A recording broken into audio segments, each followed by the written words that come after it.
stable management.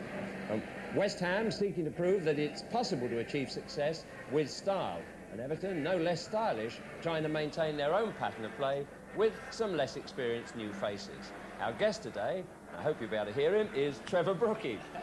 What do you think?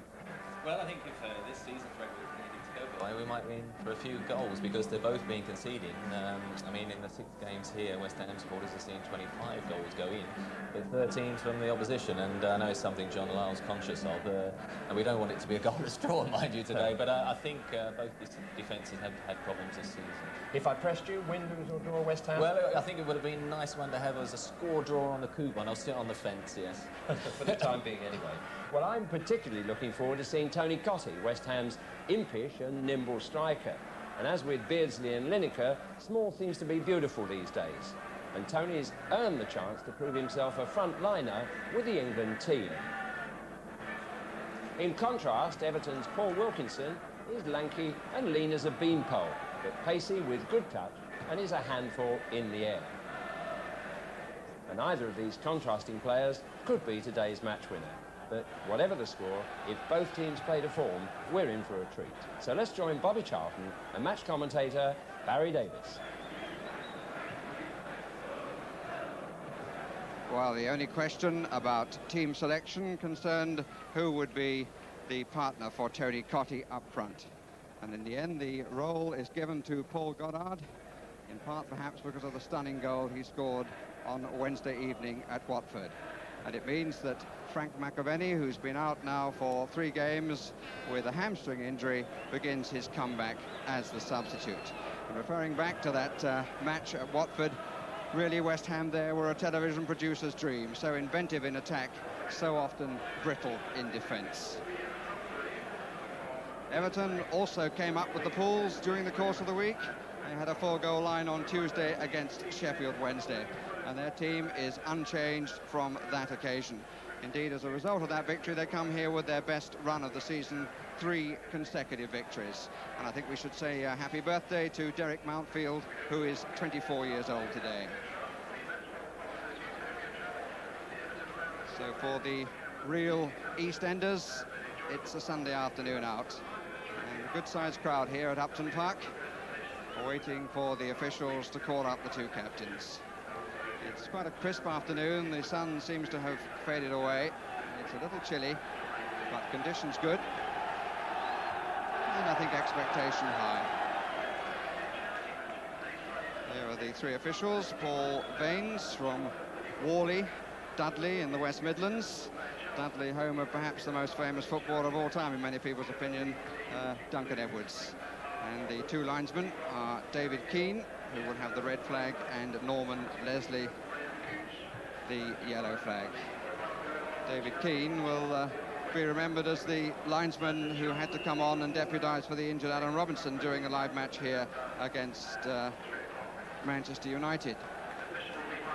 He's the gentleman on the left with the red edge to his yellow flag. Kevin Ratcliffe, the captain of Everton. And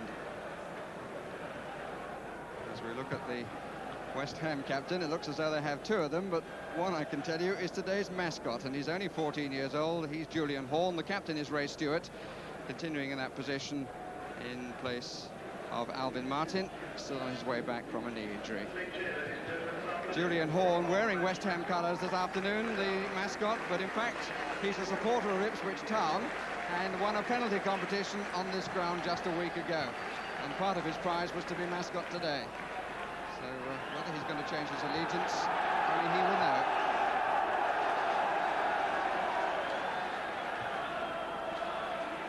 Well, I noticed the Times in their preview on Saturday morning referred to this match as a television spectacular. Well, let's hope they're right. Certainly the pedigrees of both clubs suggest that we can have an afternoon of the appliance of science, which in some areas means lift-off.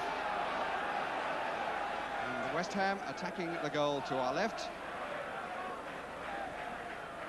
And these 2 teams meeting on this ground exactly a year after Everton came down here last year on November the 2nd, though that then was a Saturday. West Ham won it by 2-1 on that occasion, after Everton had scored the first goal. Nice turn by Langley to Heath to Sharp, but only to Orr. Alan Devonshire, who for an hour and more showed his old form at Watford. Goddard.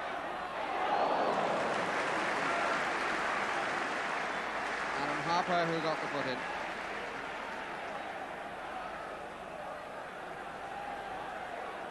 Gale. In a way, it was the wrong player coming in. Mike Ward was never going to have the height to get anywhere near that. But contributes so much from his wide position on the right for West Ham. But the flag was up anyway. Paul Power, who took the kick, and the first touch for Neville Southall. Came back into the side last weekend.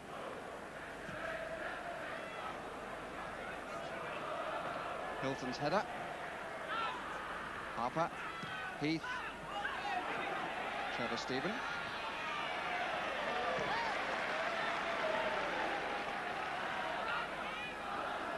Sharp. Heath. Away by Ray Stewart. Tony Crotty. Two to his right. Goddard. That was a good challenge by Paul Power, even if from a rather curious angle. He came in from wide on the receiver. It suggests we're talking about another game. Neil Orr, who started it all.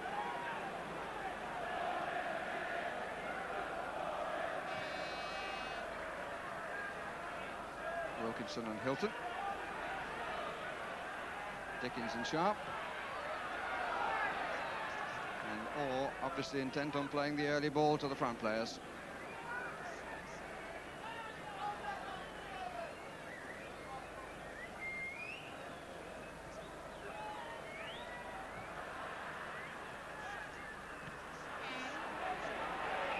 Foul by Dickens.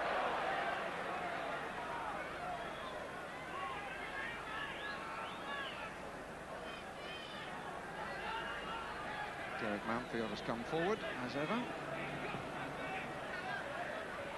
Now by Hilton. Langley, there was a handball in all that.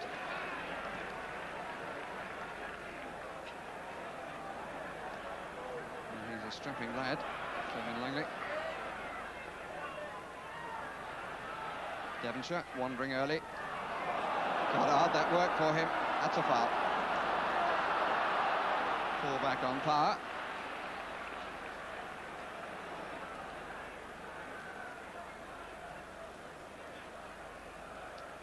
A very interesting purchase that Howard Kendall made when he bought Paul Power, and how successful it's been. Doubt if that's the best free kick he's taken in Everton colours there. Langley. Good early ball from Devonshire. Cotty with the short back and sides.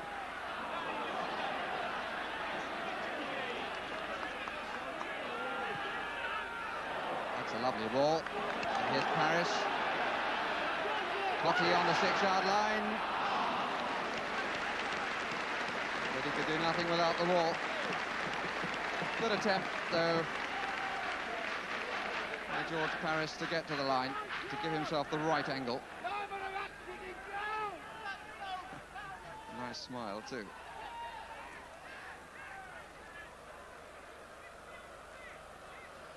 Usual crowd in or around the centre circle.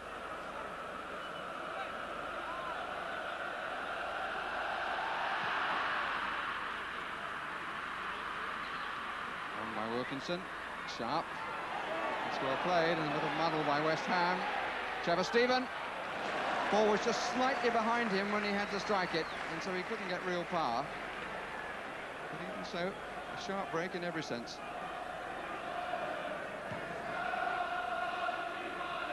And I think we can say it's been a pretty lively opening. 5 minutes gone.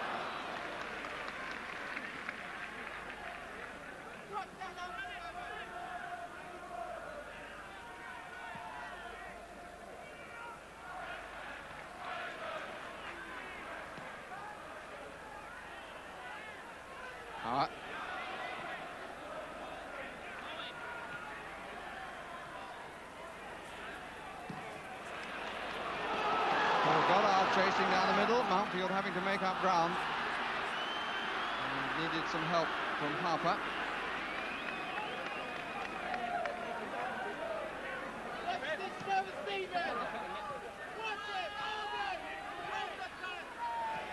Nicely taken by Wilkinson, and a really rather poor challenge by Hilton. He was searching for the ball from behind and never had any chance of getting it. Sharp word from the referee as Graham Sharp calls for the long cross.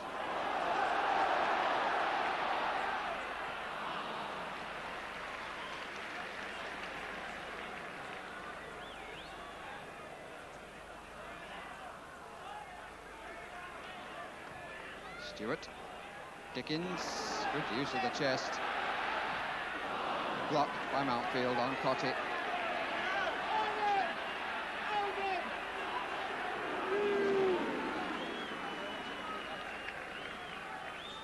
Alan Dickens very much in the West Ham pedigree.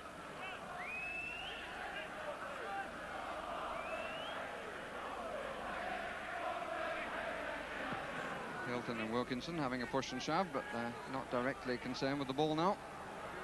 Kevin Sheedy. Had to get up then, Hilton. It's slightly lost Wilkinson, if the truth is told. Park's coming for it, doesn't make it.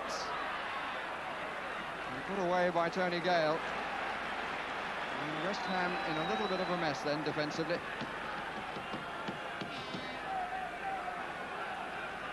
Hilton only able to brush the ball away from the top of his head. Trevor Stephen has gone to take the corner. Peering from in front of the St John's ambulance men. Wilkinson near post, Parks comes for it. Sheedy came off Sharp. Dickens. Harris.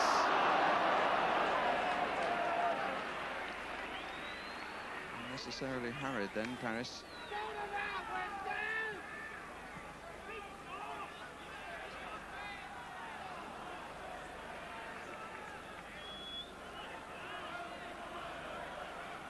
Sheedy caused the problems last time. And here's Harper. Well watched across by Neil Orr, denying Harper a clear shot at goal.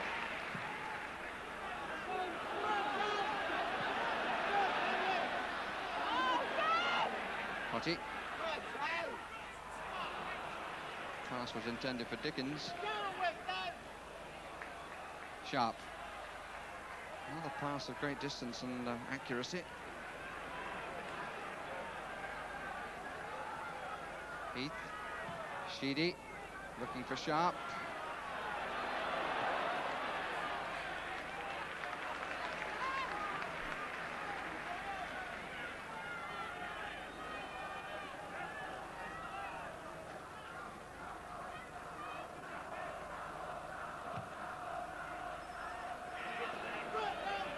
Mountfield having to watch with care.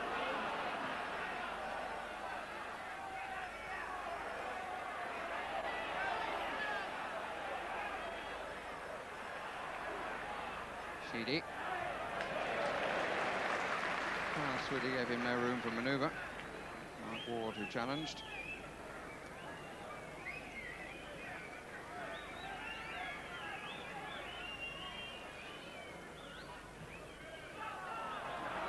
Not handball, says the referee.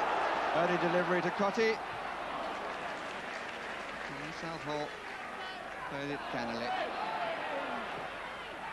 Trevor Stephen.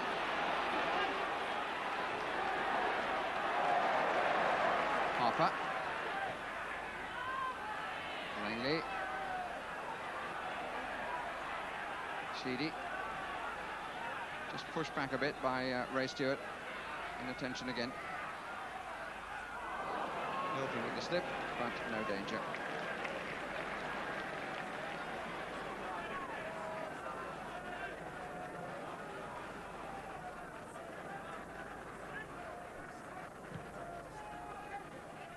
Long clearance again from Phil Parks.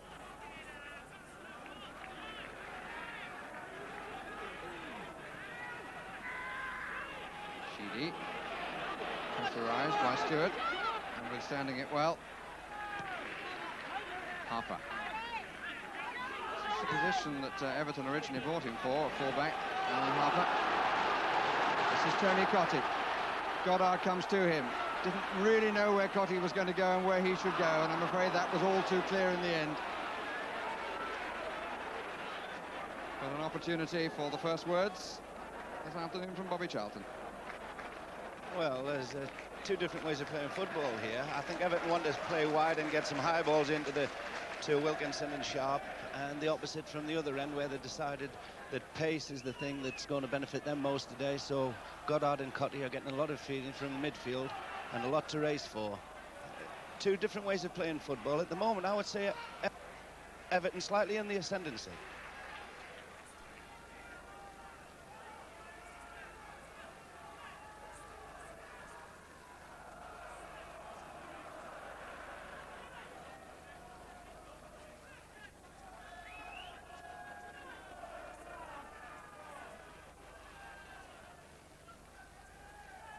Hilton.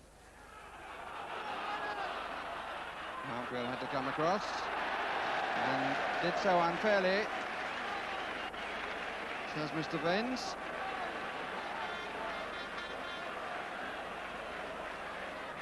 And Everton have pulled every man back. Hilton moving up to the near side of the area as we look.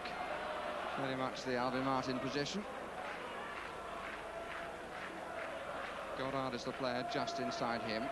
Alan Dickens centrally placed. Mark Ward just behind the two players on the ball. Mark Ward perfectly capable of a strike from this sort of range. Cottee staying out of the box. And it's going to be Ward. And it came off Heath. A fair match of physique, I would suggest, between those two.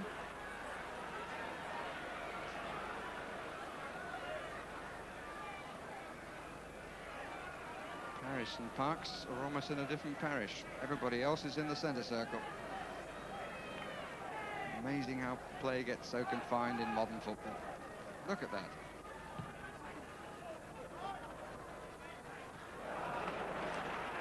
Heath. Well, Neville Southall not knocking the ball down with the palms of his hands, although goalkeepers are being allowed to do that this season. He took it instead on his chest, and with some difficulty.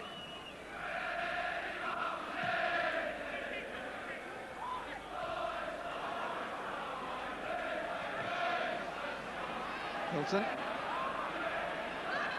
Langley.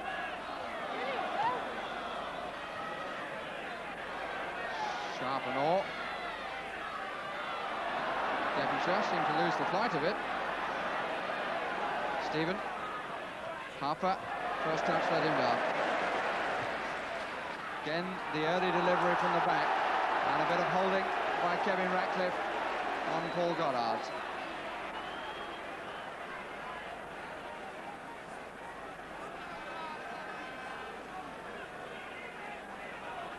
Devonshire at the run. Stewart trying to cut in, but with no opportunity of collecting that.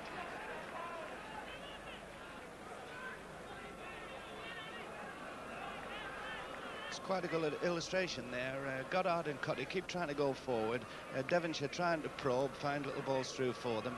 I feel that Kevin Ratcliffe, who is probably one of the fastest players in the country, certainly as far as the Everton players are concerned, is probably leaving a little bit of responsibility with himself to cover up anything that's knocked over the top, but it appears a chance of business to me, because they're very fast, these front lads from West Ham. Markfield the back man this time. Ball went out. And the first quarter of an hour has elapsed. You see so many youngsters in the crowd, you probably see them then on that picture. But like the rest of us, they haven't seen a goal yet. Devonshire. Gale. Well, it should have been, but it was blown away from him. Sharp. Heath. Sheedy was invited to run and didn't do so. And Kevin Ratcliffe ended up to be the chaser of the pass and is now running all the way back. He's done about a 100-yard sprint. Pushed by Parr. Got a bash in the face for his pains. I think it might have been an elbow, but certainly the first push came from Parr. Maybe the elbow was retaliatory.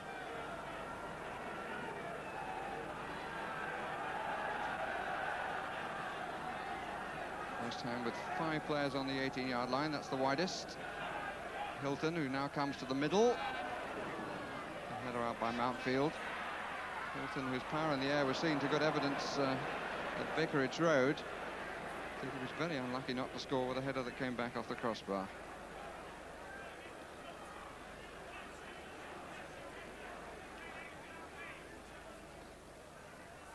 Well, Southall has been out of the game for 7 months until he came back last week with the ankle injury he sustained playing for Wales. On by Wilkinson. Sharp. Heath. Well spread.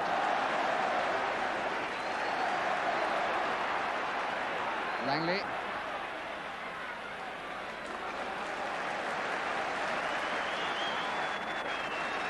Heath making the break in the box, but Phil Parkes always looked the winner then. Timed his spreading of the body very well. Devonshire. Dickens. And Ward obviously was expecting it to feet, if one judges right from his expression.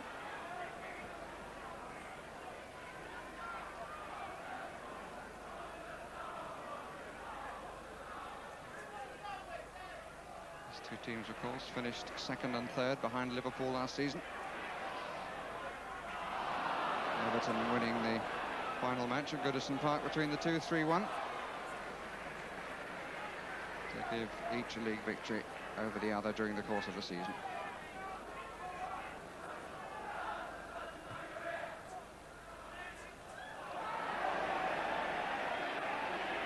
And Goddard thought he was pushed, and so did one or two of his supporters. Heath and Wilkinson. Heath got away again if Wilkinson had won the ball in the air. Mark Ward.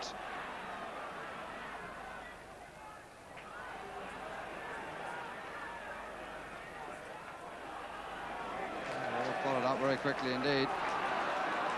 But he caught Paul Parr. And the linesman indicated the throw, the referee has given the free kick. Could well be that Ward was a bit disappointed with what was no more than a hopeful pass.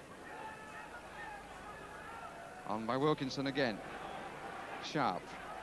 Sheedy. Langley. Heath. Not quite the planned end. And here's Cotty from Goddard. Southall to meet him. It's going wide.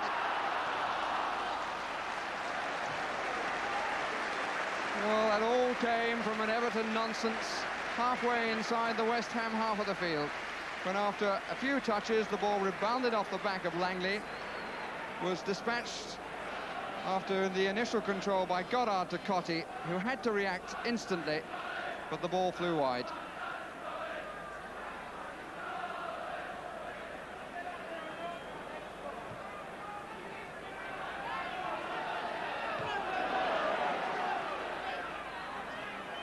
Langley. And all, Wilkinson.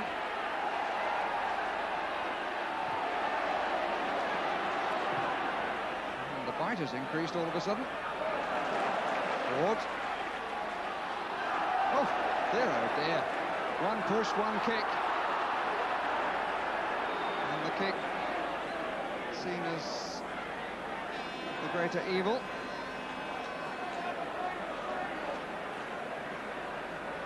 Good to see Ray Stewart in there very quickly, playing the captain's role.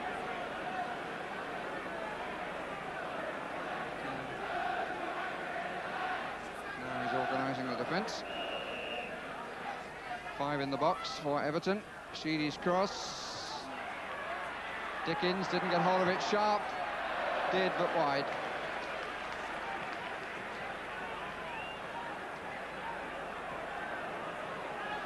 It's a really exciting game now, Barry. A lot of adrenaline flowing out there, and of course little Mark was really struggling. He thought that he'd got past his man, and just a little frustration there, and he just had a little kick out. Unfortunately, that's something that happens when you get a high-tension match like this, but it's really exciting stuff now. Devonshire.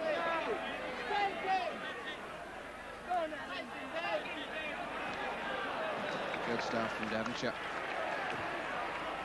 Cotty is offside. It's quite interesting down this near side to see Alan Devonshire, who maybe but for injuries would have had an international career. And of course the man playing down the right side for Everton is Trevor Stephen, present incumbent of the right side of the England midfield.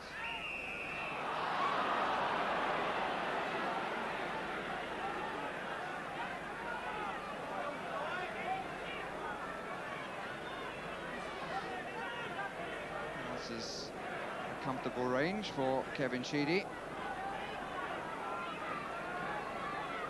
And he's got a run-up worthy of medium pace.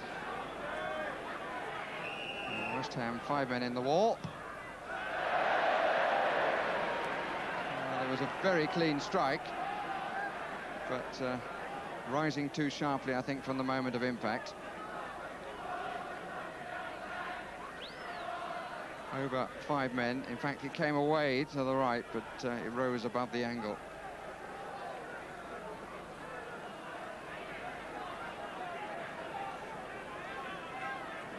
So the halfway point of the first half is reached, still without a goal, but certainly plenty to entertain the crowd. And those sitting at home, I hope.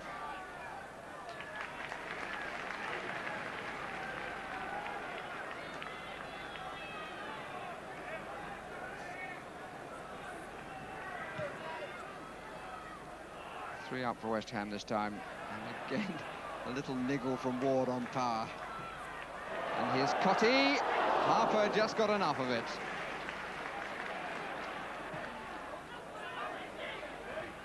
Gale, Paris, he could dig it out a bit. Hilton.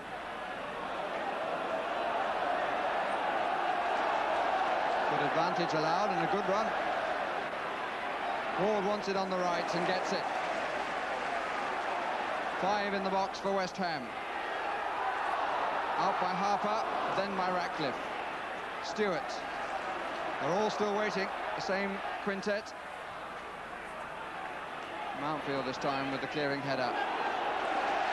And Sharp committed the unpardonable sin of taking his eye off the ball as he ran away. Goddard.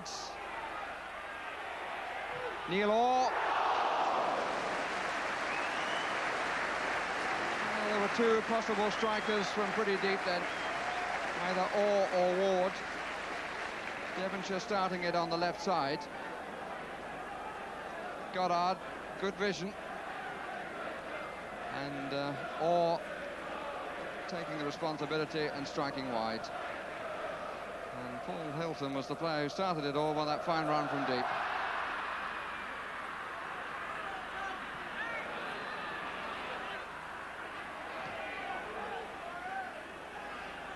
There's been a bit of change of gear by West Ham in the last couple of minutes. Goddard didn't continue running. John Lau, the West Ham manager, 2 from the right, between Ronnie Boyce on the right and Mick McGivern and McAbenny in the back row.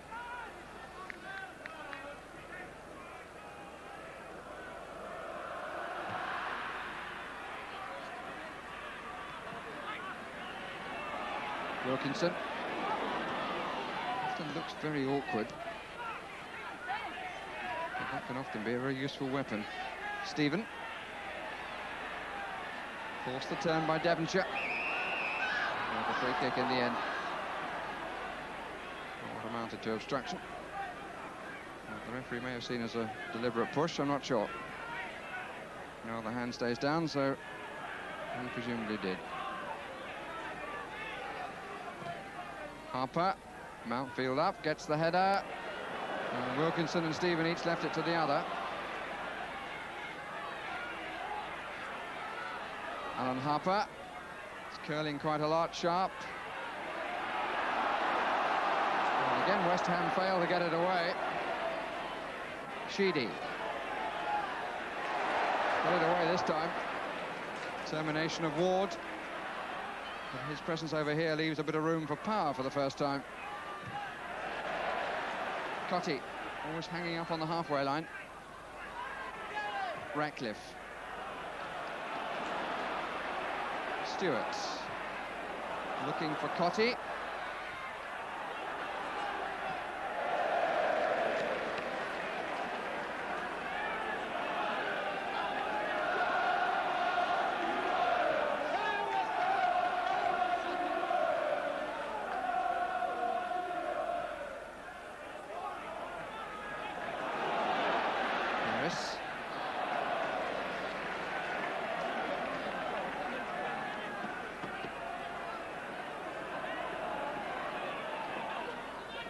Gale up on the edge of the box.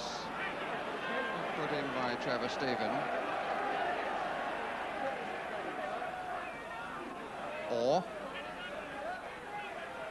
nobody square of him. It's not often that a West Ham player in possession finds there's nothing on, but the groans greeted the pass from Neil Orr. But it wasn't the sort of movement one normally expects from a West Ham side.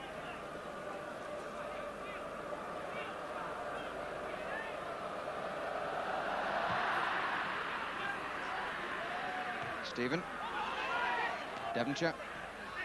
Orr. Gets applause this time. Ward.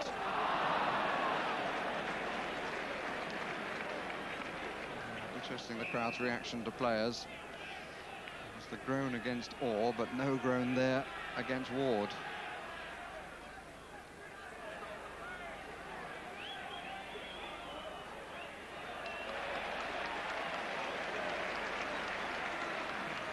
Two on the Everton bench didn't seem to like that challenge.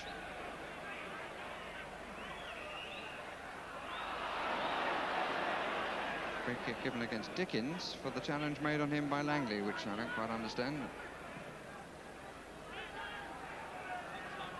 Or tiding again. Warder moved just too soon.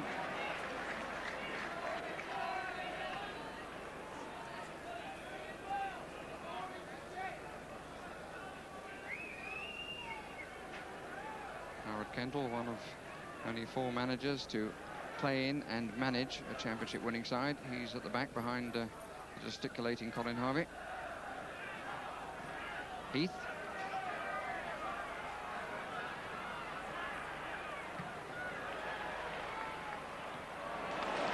Oh, the space here, all right.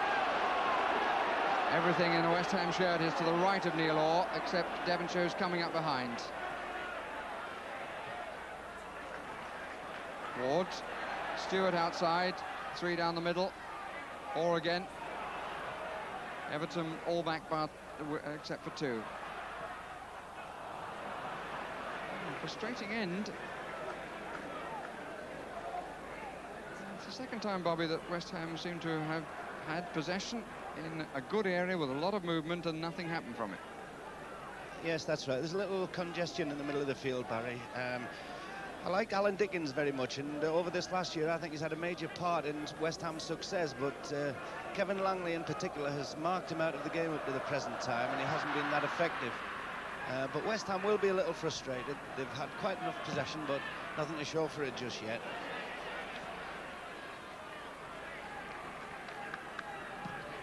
Perhaps I should tell you that while he was associated with Wigan, it was Bobby Charlton who found Kevin Langley. And here's Alan Dickens. And the referee says no, the linesman is just indicating the throw. Myself, an awful lot of people around me felt that a free kick should have been given against Ratcliffe. Not all of them were partisan. Stewart, blocked by Power. Sheedy.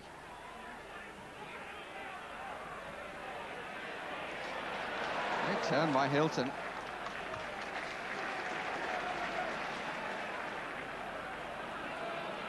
Or Ward. Stewart starts the run. 3 in the area again. West Ham at the moment can't find the final ball.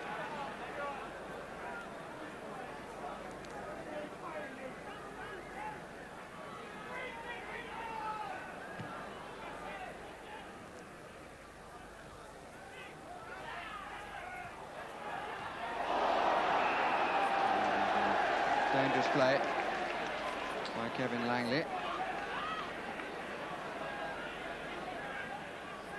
Fortunately just brushed the head of Alan Dickens. Paris. Devonshire. That's a fine ball, which wasn't taken. Heath. Sheedy. Wilkinson goes left side, or puts the pressure on in the centre circle, and Everton have the free kick.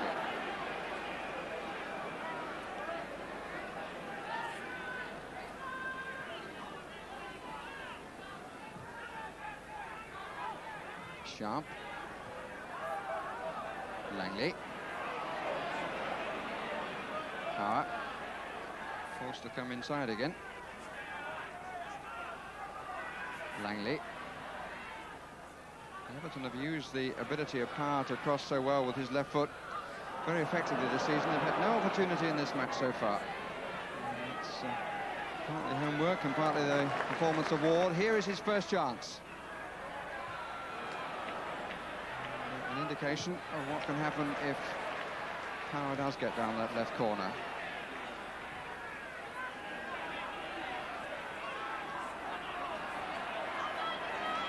Ratcliffe. On by Wilkinson. Sharp is offside.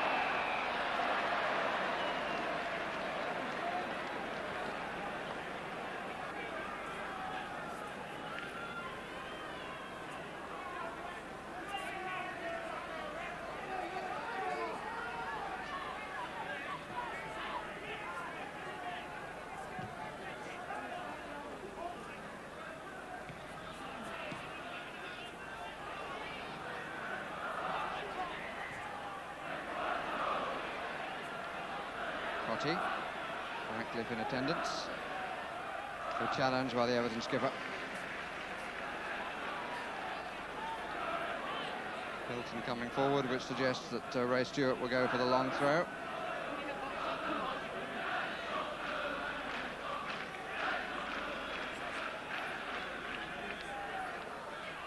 Two to mark him. Devonshire. Blocked by Mountfield. How much he knew about it, I'm not sure. 3-4 in the middle now for West Ham. Or on the edge of the box. Strikes well!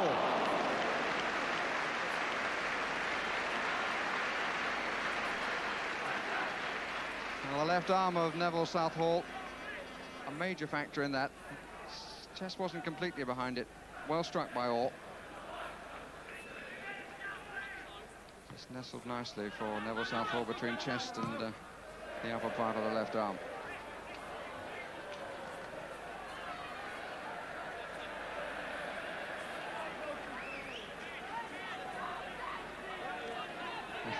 The ball is up on the roof. This is the substitute.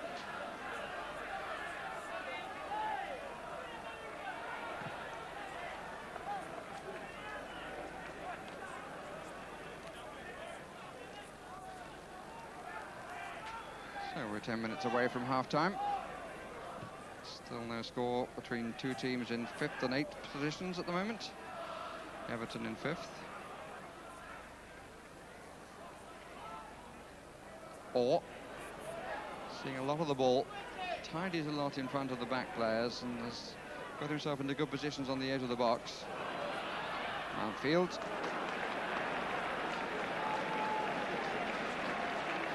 Stewart being invited forward again.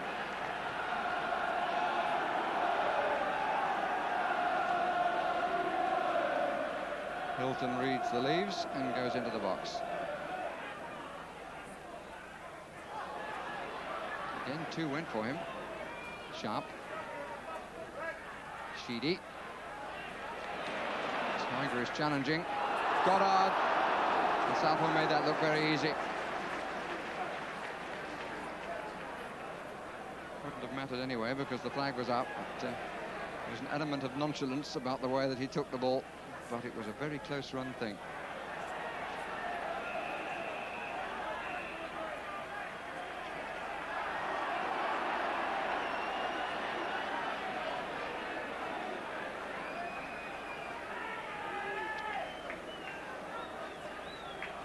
Charlton just making the observation to me that when a goalkeeper has that sort of confidence, what a good effect it has upon those playing in front of him. Sharp. Recovery.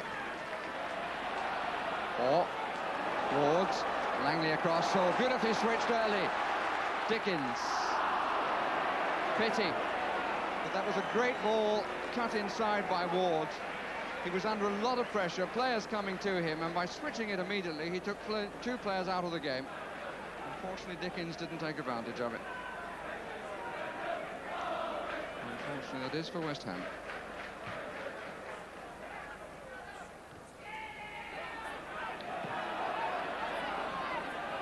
Devonshire. Goddard. Dickens starts to go, Cotty as well, Langley across, Southall out. Number of goalkeepers in the crowd. Tossed by Cotty.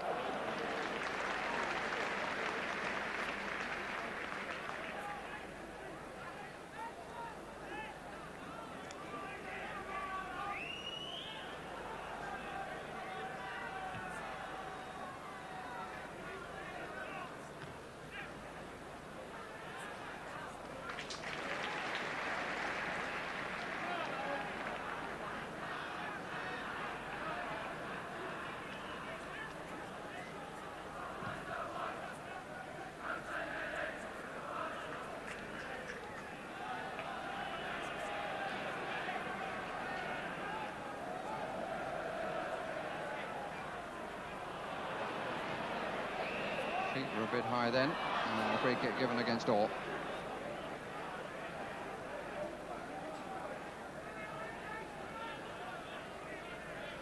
West Ham's record here at Upton Park this season shows 3 wins and 3 defeats.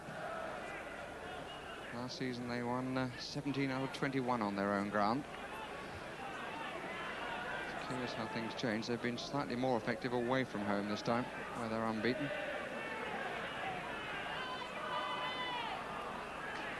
Or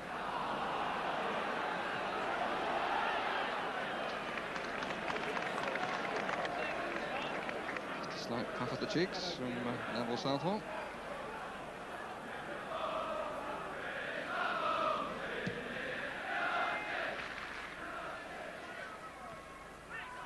Dickens lost out to Langley. Stewart controlled it well.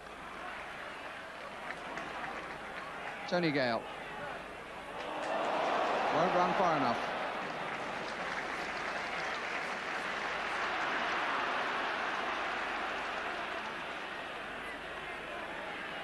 And Paul Power complaining to the referee. And I think he was caught after the ball had gone away, and he's not enjoying the confrontation he's having with Mark Ward.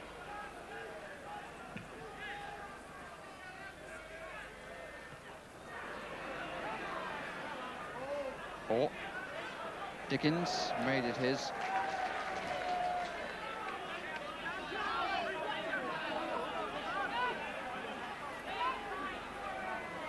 Going to the last 5 minutes of the first half.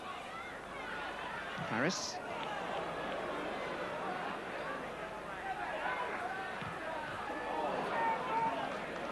All the time since the start of the match, Neil Hall has looked for the early ball to find the front 2 when he's been good 20 yards and more inside his own half.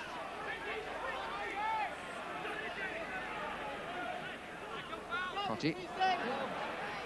Good turn away, good ride of the challenge. but not enough of the ball on the pass. Heath in the inside right position now, coming wider. Oh, Hilton with not the best pieces of cover. That's unlike Heath, because he usually chases everything down, and had he done so then, he might well have got on the end of that.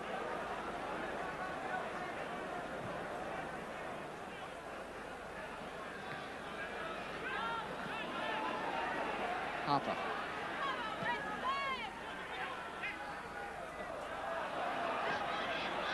Stephen, a little bit short, but Heath used it by dummying and then pulling away. Sheedy's away, 3 to find in the middle. Another good piece of play by Mark Ward.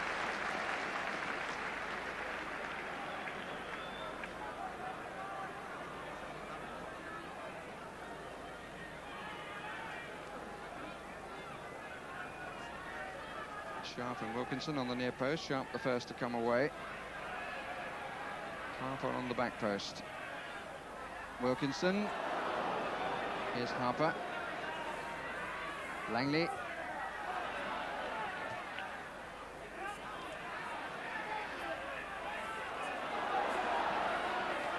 Goddard.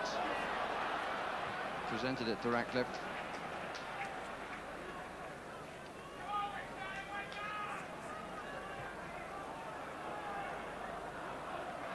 Well, just going into the last few minutes now, and it would appear that probably both of them will settle for the going in half-time and have a quicker appraisal of what's gone on.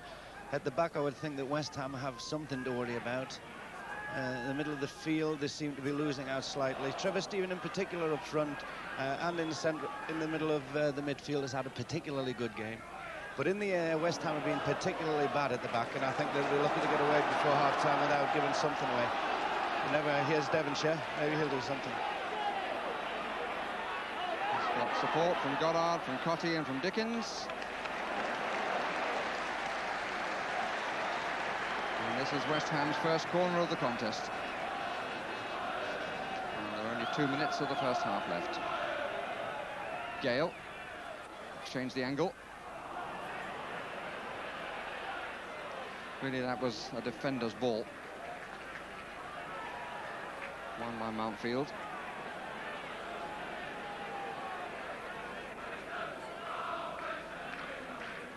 Everton defenders moving up. Harper had to come rather quickly off the line.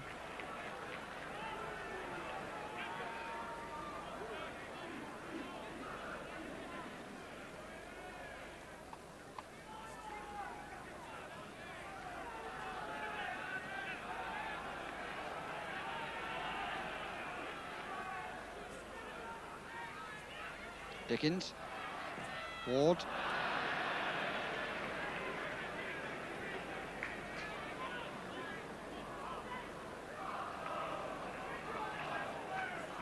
scored a couple of times this season, Mark Ward, including what proved to be the winner at Watford in the Littlewoods Cup.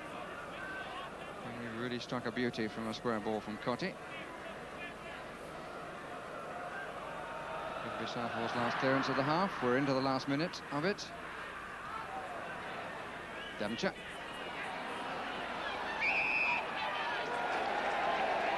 Wilkinson goes to protest, but he was cut off in his prime verbally by the referee.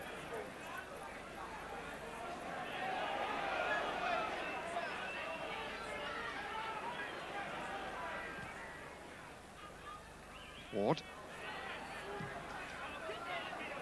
Sharp. Stephen. Tripped by Paris.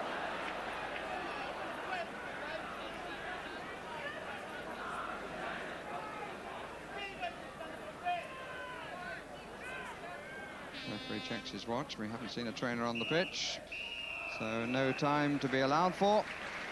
And we reach half-time with the score blank in a match which has promised a lot, but for me, so far, hasn't quite delivered.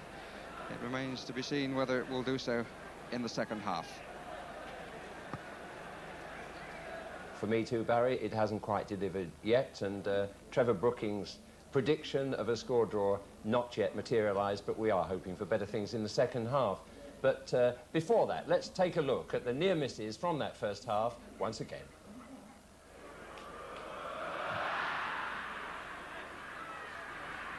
On by Wilkinson. Sharp. Heath.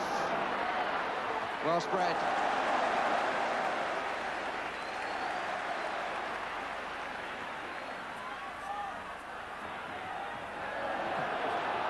Not quite the planned end. And here's Cotty from Goddard. Southall to meet him. It's going wide.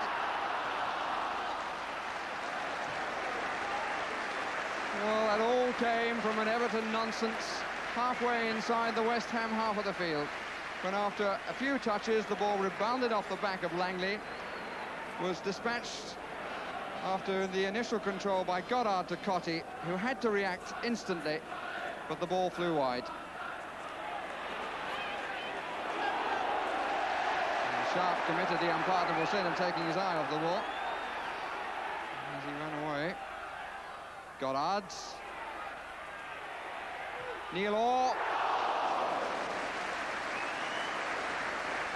Well, there were two possible strikers from pretty deep then, either Orr or Ward. Devonshire starting it on the left side. Goddard, good vision. And Orr taking the responsibility and striking wide. Well, indeed, there was a lot of subtle midfield play in that game, but it didn't arise to much in the penalty area. And, of course, this happens in so much football these days. And in the limited time I have at my disposal, let me try and make a brief attempt with a few examples to explain why that might happen. One of the reasons, of course, is that defensive techniques have improved so much. Here, Heath was only a touch wrong with that first touch, just too strong, but you can see how quickly Parks came out to smother from the goalkeeping position. Goalkeeping techniques have improved immensely in recent years, making life so much more difficult for forwards. And then this position here, where Mark Ward produced a really breathtaking pass across the field. Look at this, he screwed it back well, but it's the final pass that goes astray that prevents the goalmouth excitement. That was the one, should have been in the space, left it short, and all the excitement evaporates then. But so often it's a case of players one against one. And here Tony Cotty was in a position which I think all strikers should recognise. The moment of truth it will be in bullfighting, and here it is. Is he going to go past his man? No, he stops, looked for a friend, and the friend in need wasn't good enough, I'm afraid, on that particular incident. Again, one against one, breaking down because the player doesn't try it. But let's have a look at George Paris now. He does. Alan Devonshire flicking a ball forward. A little early touch here puts him in a position on the line there, and he's got a one against one. Right-footed player, you can see that, but good old George, he says, I'm going to have a go at it. And he very nearly succeeds, except finally just that first touch let him down again. But at least he was trying to produce that breakthrough. Trevor, have you looked at that kind of tactical game differently since you've been off the field than when you would have been playing in it? Well, I think you look at it from your own point of view. I mean, I think there were certainly opportunities. Alan Diggins, for instance, obviously being midfield, when he had got the ball from Mark Ward, I just felt if he'd have run at the defender, I mean, he had a midfield lad, and Tony Cotty and Paul Goddard were actually marked. And I think if you run and take the player on, even in those positions, Tony Cotty certainly should have taken the last man on, one against one. Paul Goddard was marked out wide. Usually, I mean, really, West Ham do encourage that, and I'm a bit surprised. I think the final ball has been a bit disappointing from the West Ham people. And also, I think just taking people on these days is something that all coaches should encourage. But it does seem at times like a hot potato when people quickly pass it on and suddenly it breaks down.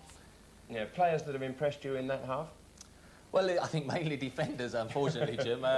Forwards haven't had the opportunity. West Ham have been trying to play the balls over the top for Tony Cotty's pace in particular. But Everton plays such a good offside trap. I mean, Kevin Ratcliffe and Derek Mountfield, for various reasons, haven't played together for quite a long time. Dave Watson, of course, is at the club, but they do look very good together. Kevin Ratcliffe particularly fast on recovery. They push up, and it's very difficult when they play a ball over the top, because Neville Southall has come back into the side, what, 2 or 3 games, and he looks as if he's never been away. He looks very confident and comes out and picks up those balls over the top. Twice he saved the side, and that again is a goalkeeping technique that wasn't there 10 years ago. I don't think goalkeepers were as adept at spotting those chances, were they? No, I think if you go back to, say, Ray Clements at Liverpool, you always felt played very square, and you felt over the top there was the answer. But Ray started coming off of his line, and really goalkeepers have picked that up now, and most keepers, even to the fact where you got sort of Dave Besant of Wimbledon, haven't you, and Martin Hodge, who I see dribbling out the penalty areas now to get their kicks. I mean, that's taking things a bit too far. 0-0 at half-time, as a West Ham player, shall we say, would you have felt reasonably contented? Well, the game is still there to be won. Never mind as a spectator now. You're now back in your player's role.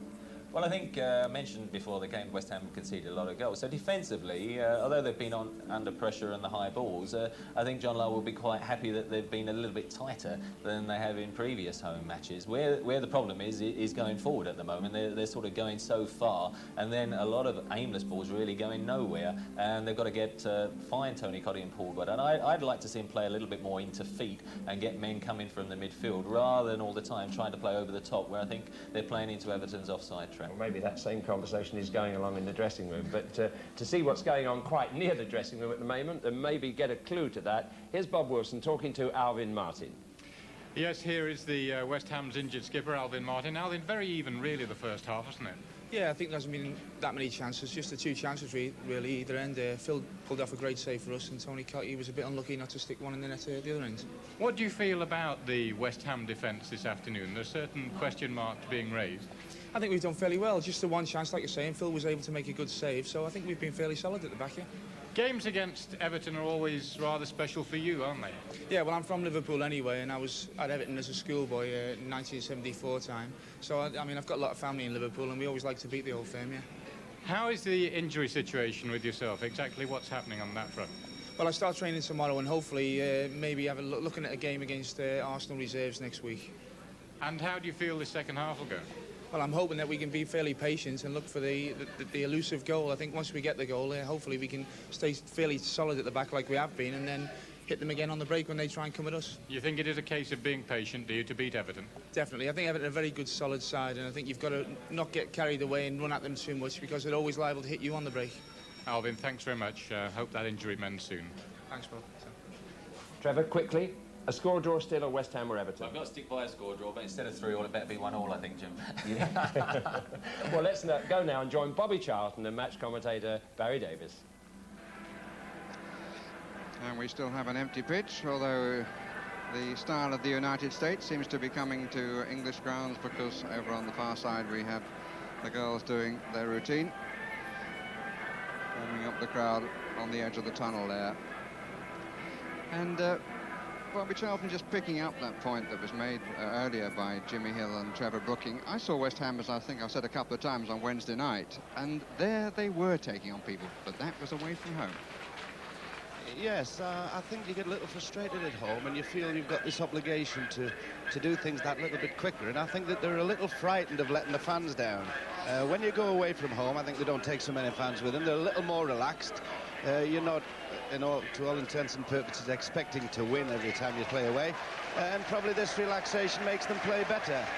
But listening to Trevor and taking his point about the midfield player Dickens when he had the opportunity to go forward, I really wish we could see a little bit more of this in our game, of when one person gets against another, just use your individual skill, your speed, try to get past him. It's amazing how exciting it is for the people that are watching, and unfortunately, since the absence of wingers really from our game now, it's a sight that our fans very rarely see.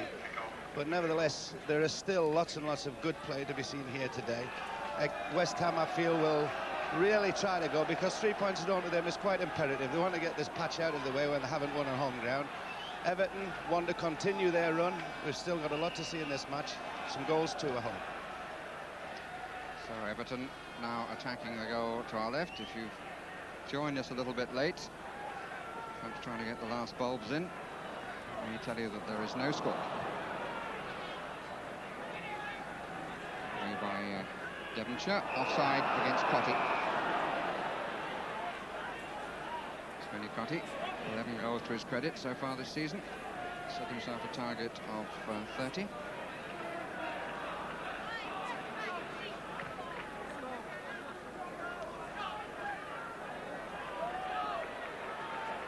The statistics of goals conceded is not a very happy story for West Ham. Conceded 22 already this season, and throughout the entire league campaign last year, the total against was only 40. Ratcliffe made the pass at the stretch in the end. Poor power. An early opportunity for him to find the right sort of cross. It's only the second time throughout the match so far that he's managed to get within range down this left side. Started life as a winger. Very much a left-sided player. Kevin Sheedy. Langley. Forward-facing power, forcing him back onto his right again for the cross that comes in towards the defender, and therefore makes the defender favourite. Hilton.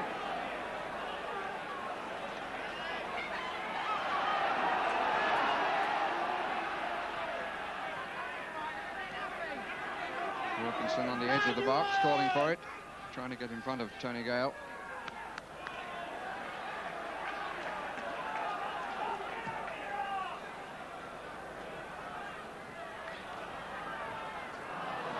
City. Or Ward. Dickens. Blocked by Derek Mountfield. I think when Dickens chested that ball down initially, he was expecting to find a player to his right. But he recovered well. And the cross was going at the right angle before Mountfield got his body in the way. Three players in the six-yard area. Goddard now comes out. Cotty is waiting. Gale just outside the area too. It could have gone anywhere off Kevin Ratcliffe.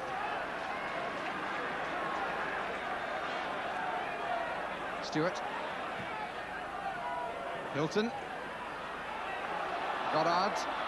Hilton. Devonshire. Appeal for handball. The verdict is a corner.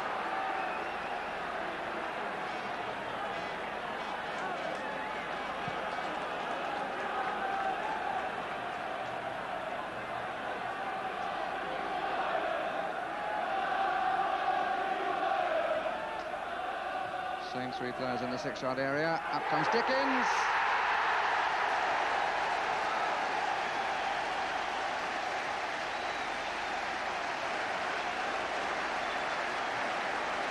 Timed it so well, and it was a real looper. Devonshire's corner. There were three players in the six-yard area. They started to come out. Dickens had arrived in, and just over the despairing hand of Southall and the defender on the line.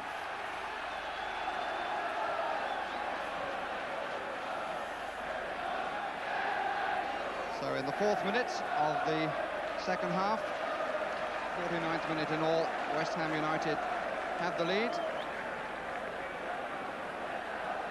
Alan Dickens, the scorer, his 4th of the current campaign.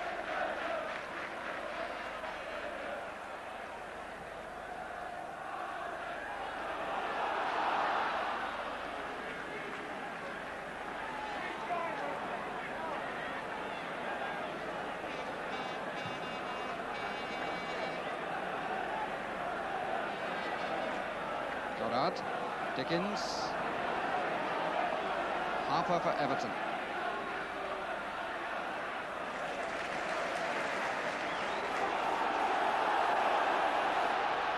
Ward.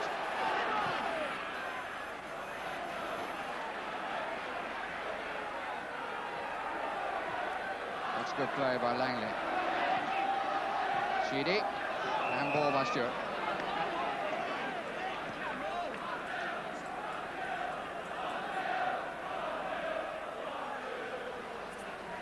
a really good header there from Dickens. Actually, I saw when the corner kick was taken that it was very close to the flag. I thought that for a moment he was going to kick the flag instead of the ball, and I think maybe that was one of the reasons why it went a lot wider out than he intended, but Dickens put himself on the end of it and scored. On to Wilkinson. Devonshire across. Good play by Dickens, let the ball do the work.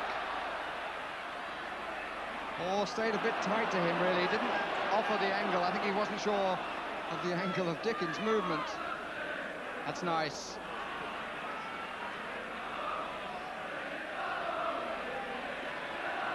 Stephen.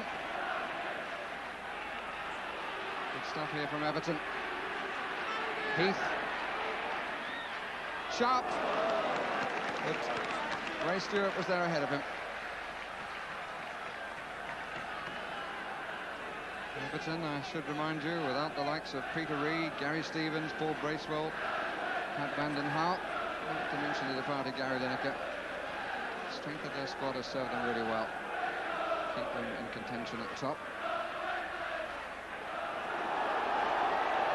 Ward, chased by Stephen. Nice running with the ball. And well delivered, this is Paris. Didn't need the extra pass. There was more room for Paris than there was ever going to be for Cottee. But what a good run by Mark Ward. If you wanted an example of how to dribble the ball, how to play it just nicely in your stride, but have it under your control, that was surely it. But Paris there, Bobby, looking immediately to play it to Cottee when he actually had the greater room, Paris, I think. Yes, but what a great little run by Mark Ward. He's a super little player and very frustrating to play against because he's so fast, so sharp. But even though he's got this pace, he still seems to find time to be able to have a look around and utilise the ball properly.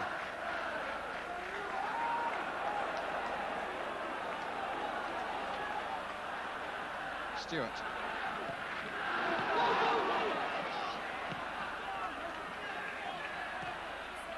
That's looking for Cottee. Southall comes to meet it. Collects well.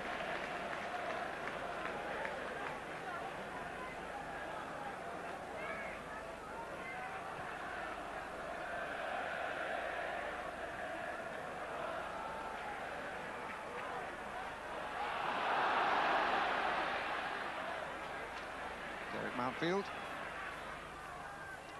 And a cartilage operation in the summer, Mountfield. A lot of trouble with injuries, really. And Ratcliffe away. But for that fact, the name of Mountfield surely ought to be mentioned when the search for central defenders for England is the topic of conversation.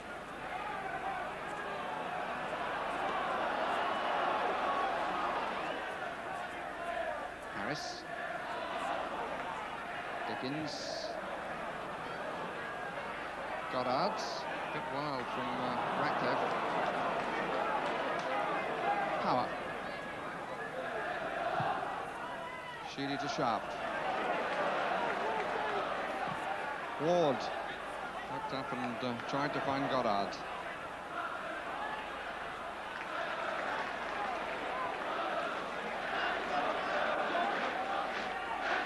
Stewart. Paris goes on the run on the left side. It was intended for Cottee.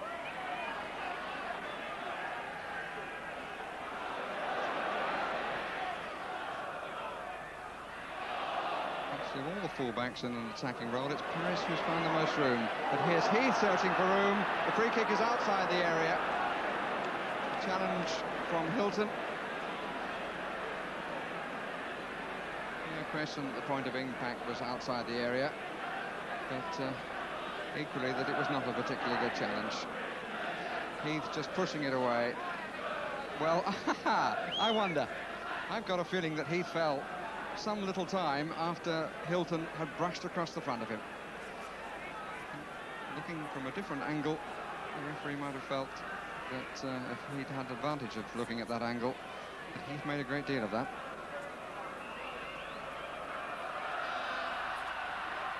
Sheedy.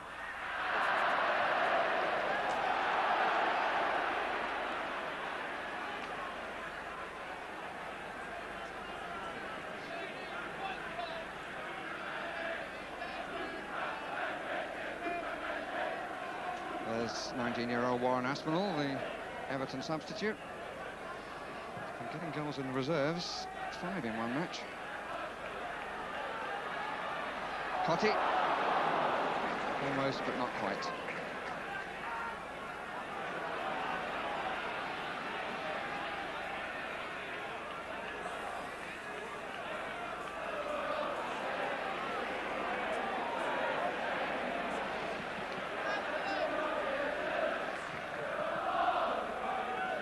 Wilkinson and Hilton.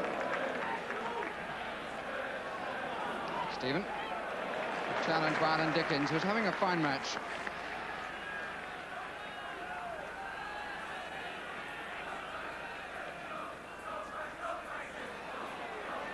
Wilkinson. Corner.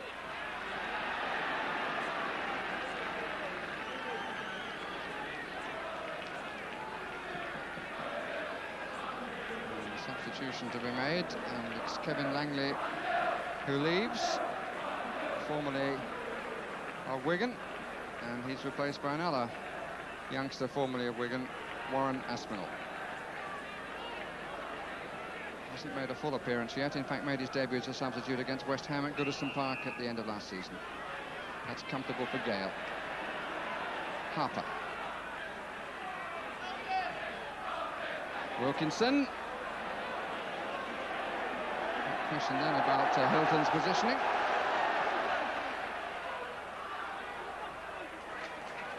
Ward. Would it run to Cottee? Yes, it will. He was tripped by Harper, says the referee. And the referee, I think, has seen that as a bookable offence, that Cottee would otherwise have been in with a clear chance on goal.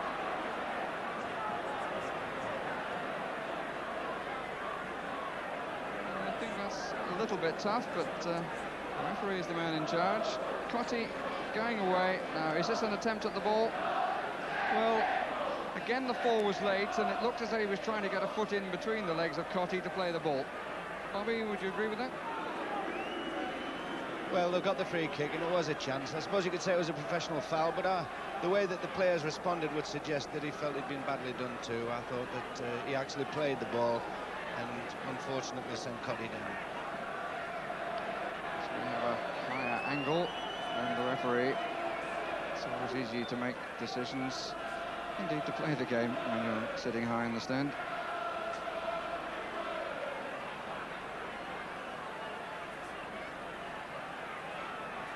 Ball has come across to the right, where Hilton is. Stewart on the ball in conversation with Devonshire.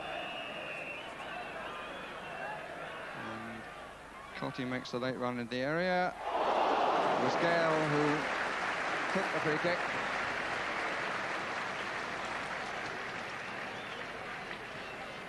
And the only statistic is the booking. But it wasn't a bad try by Tony Gale. Well covered though.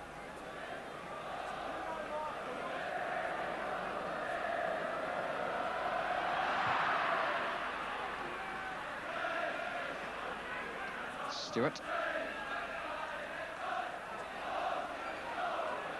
Mountfield.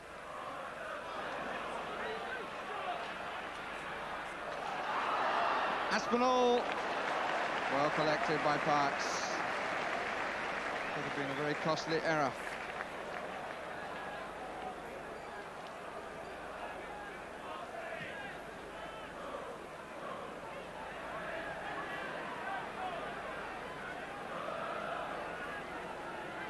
Aspinall now playing up on the right side. Wilkinson has dropped back to the middle of the field. Sheedy seems to have taken a central position.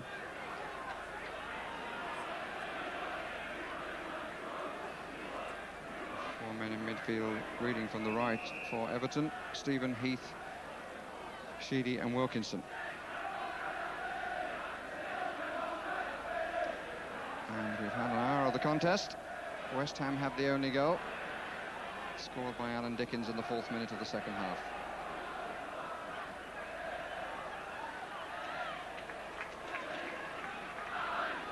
Stewart.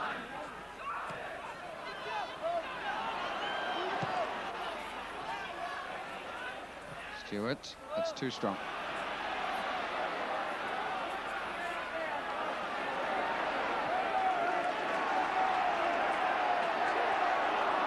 Determination from Power, and Cotty's offside. Must have been a very tight one because Harper moved in, but the linesman on this side absolutely level. And the flag went up.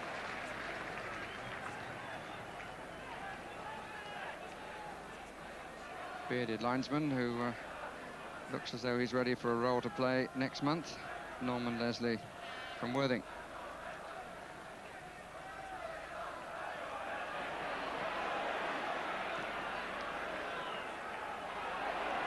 Harris.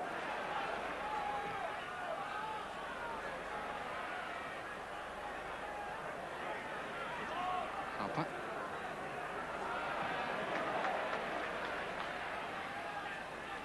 Heath. Harper. Stephen.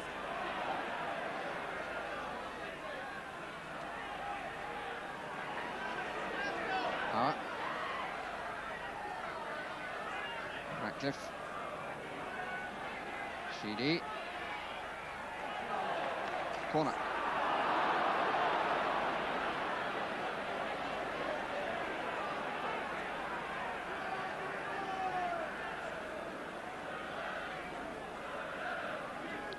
Sharp and Wilkinson again on the near post. And again, Sharp is the first to come away. Won by Gale. Out by Hilton. Only to Aspinall. Had no chance at all of controlling that. Oh, that could be a marvellous ball. But it was a marvellous ball and was an excellent challenge by Kevin Ratcliffe. Harris coming out in possession, saw the run of Cotty and very nearly put it on a plate for him, and but for an excellent challenge by Ratcliffe would have done so. Very good example of how suddenly defence can become attack. And here's Paris again. Oh, he struck that one all right. Balls for Neville Southall.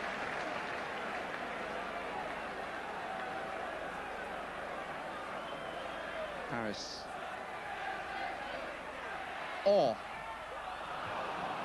Didn't quite match the strike of Paris. But I must say, having seen Paris strike this ball with such venom, you do slightly wonder, looking back on the opportunity that I thought came his way when he wanted instead to pass to Cotty, why he didn't chance his luck when he has a shot on his feet like that. Aspinall hasn't really been able to get a touch yet.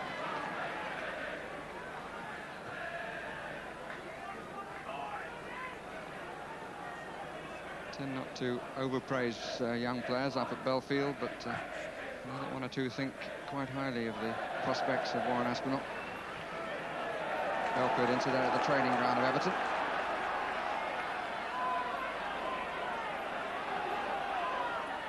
Cotty. Ratcliffe, good challenge. Ward.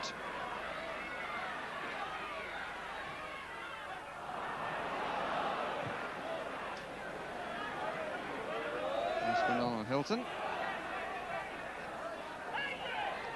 Everton ball.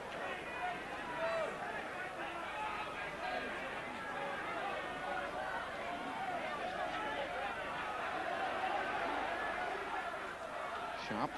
Wilkinson. Sheedy. Aspinall.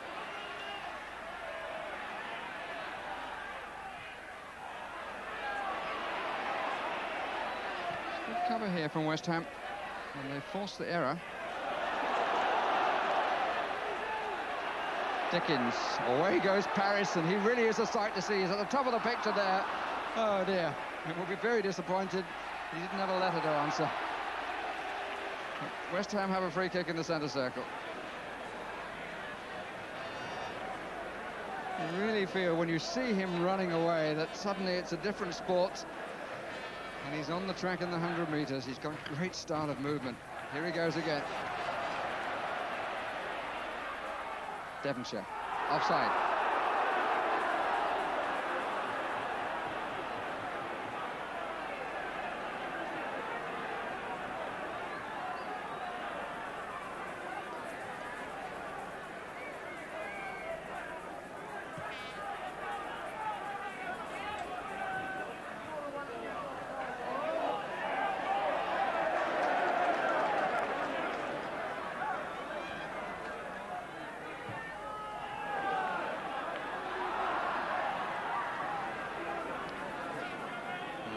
the better of that. Sharp. Work for him, good running by Heath. Corner.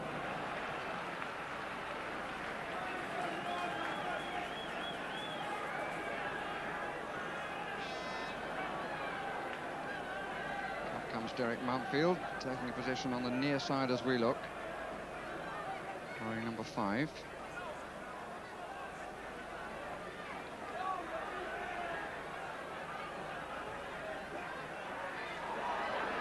Out by Orr, back by Aspinall, another corner.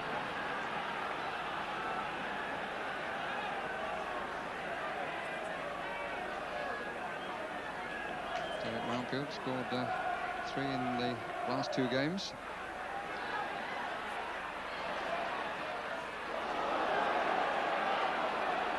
For his own side, he also scored 1 for the opposition last weekend. And Parr and Ward are at it again.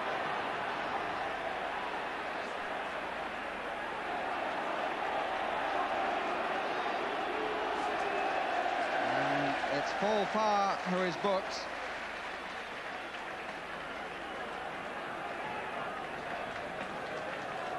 Get the challenge across. An arm, a hold. No question, the referee was 100% right. Mark Ward, very much a thorn in the side of Paul Parr, and indeed of Everton, who once let him go when he was an apprentice there.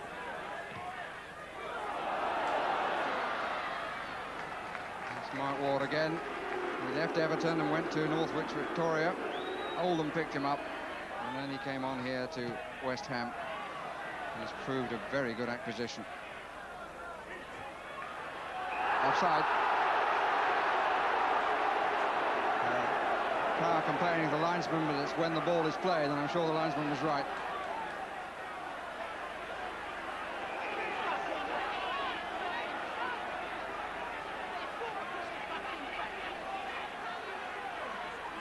Everton have the free kick.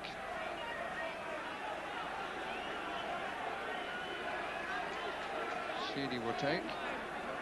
5 to run from the far side. Curling. Wilkinson's head. Goal kick.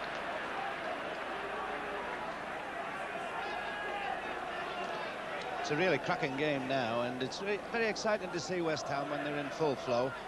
Dickens starting to get a lot more forward. A little mark on the right-hand side of the field when he gets the ball. All he wants to do is to carry it. And very, very exciting stuff. All West Ham have to do at the present time in the field, from midfield and at the back, is to knock the ball forward, and they've got these 2 able runners, Cottee and Goddard up front, who will chase anything, and it's causing all sorts of problems for the Everton defenders.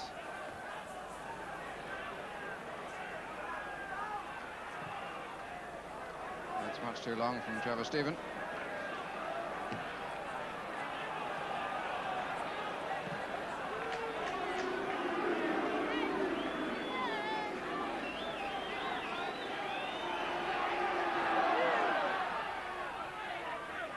Played by Wilkinson. Devonshire.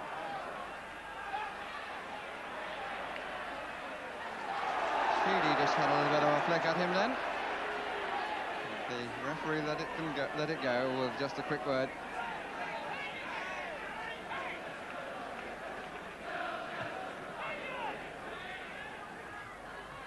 Mountfield. Aspinall. Sheedy.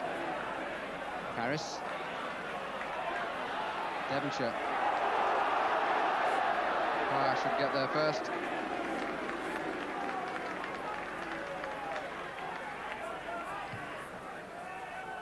.20 left. West Ham a goal to the good and justifying the difference between the teams. But here's Sharp for Everton.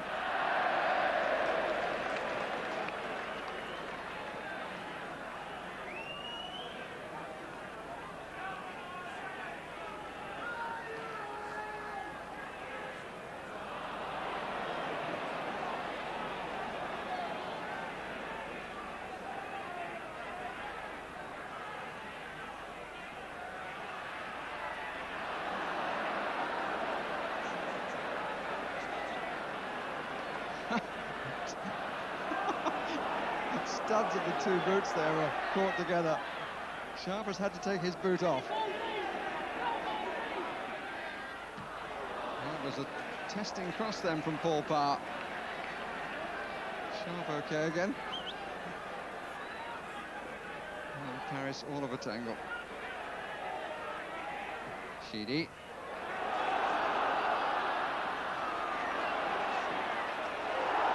Chase for Goddard, Ratcliffe, shoulder to shoulder.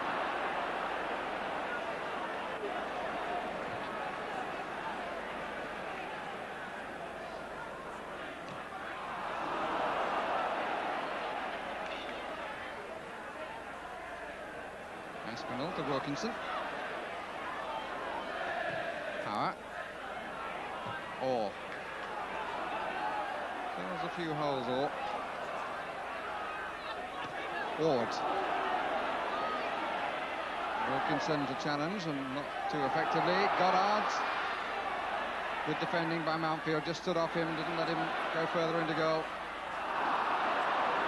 Sheedy. Lovely stuff. Oh, mistake by Aspinall. Cotty. Well, he got stuck around his ankles. But I must say, as a neutral, I have to be pleased for the youngster, Warren Aspinall. Didn't see Cotty, he was trying to find his goalkeeper, he wasn't sure what to do, but the ball got stuck for Cotty, and he didn't take the opportunity. Here's Aspinall, here's Wilkinson. Parr. Harper. There's a shooting chance. Heath is offside.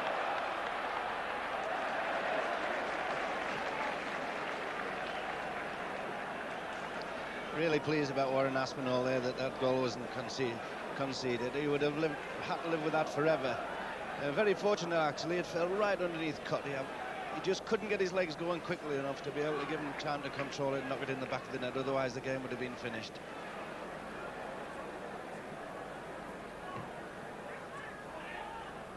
Mountfield.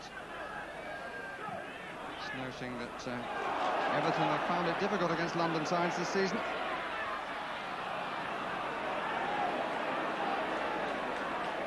Held at home by Queen's Park Rangers, losing at Tottenham, beaten at home by Arsenal, and they lost at Selhurst Park against Charlton.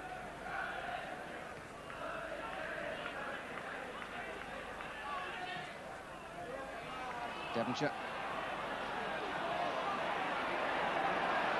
Sheedy beginning to put himself about rather more in the last 5 minutes or so.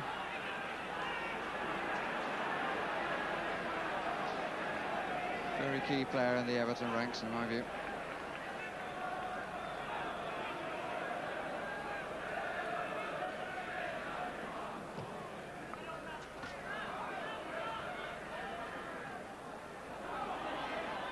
Ward. Well, that was really very silly from Paul Parr, because Ward had lost possession. Simply had to bide his time, and instead he's given West Ham the free kick. To the delight of the greater part of the crowd, which is a little under 20,000.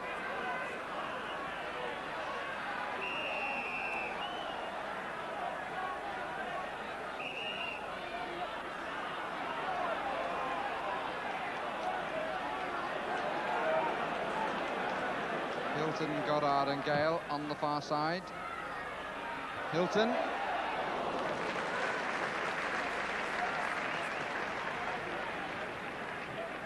.15 minutes left. West Ham United 1, Everton 0.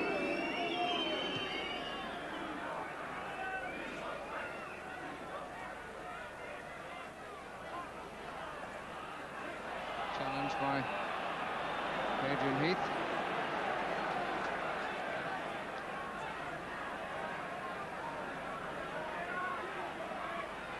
Don't think the knock is too serious for Alan Devonshire. Proved to be a bit of an understatement. Dickens. Ratcliffe's challenge, free kick.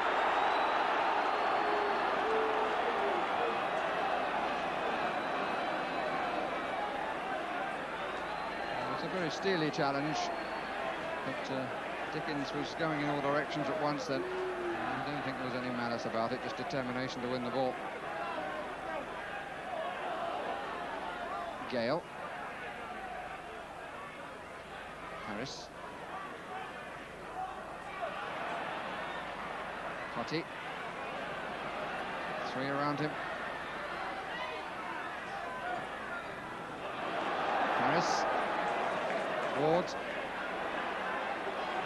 Stewart made the run and it was useful, but the shot too high.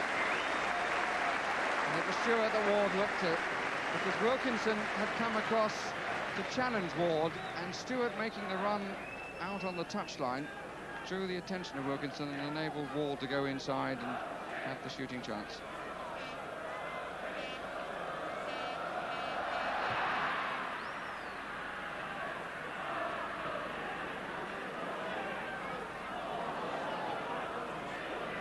Harris.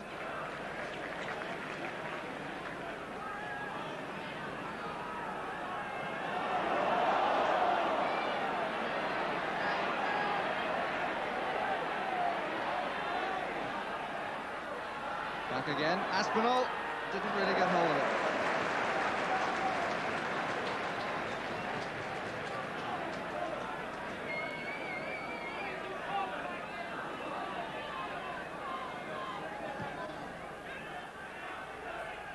Mountfield, Sharp, Harris, unnecessarily hurried. Stephen. Back for West Ham by Goddard. Aspinall. Good running by Stephen. 2 against 2 in the middle. Wilkinson's header.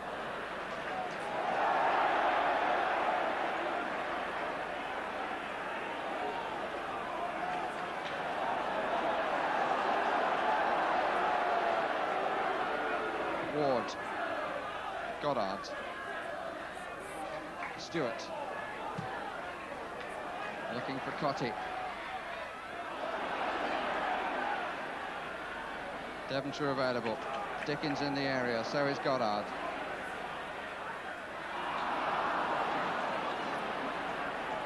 Harper on the break. Aspinall.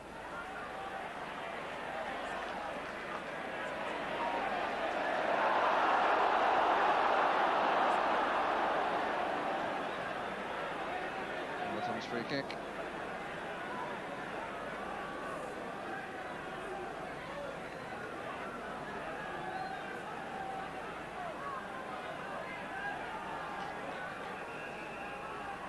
So the Everton supporters have the view that we just showed you. They're behind Phil Parkes' goal.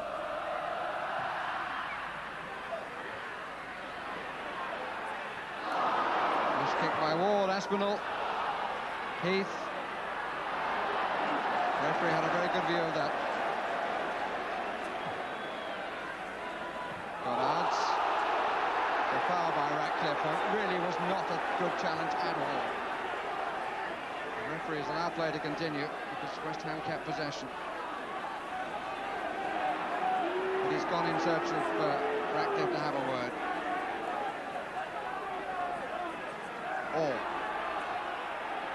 Away goes Goddard. Power is there.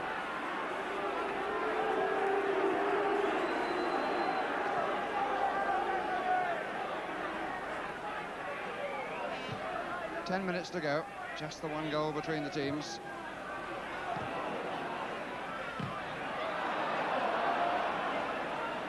And if we're going to be as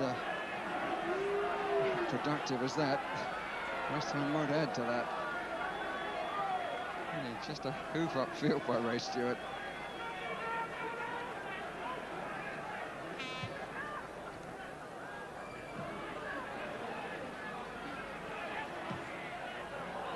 That's a better one.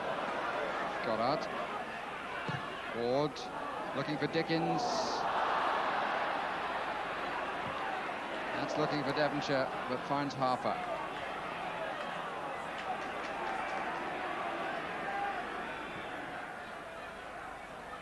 Mistake by Paris. Gives it to Graham Sharp. Aspinall. He bounced a bit kindly for West Ham then. The crowd encouraging them to go and seek the second goal, not being too sure that they're capable of hanging on to one they've got at the back. Home supporters want some insurance here.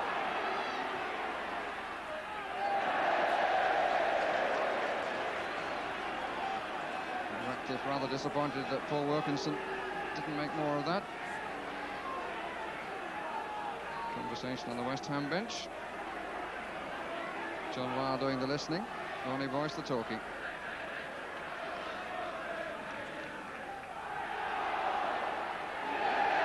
Free kick against Ward.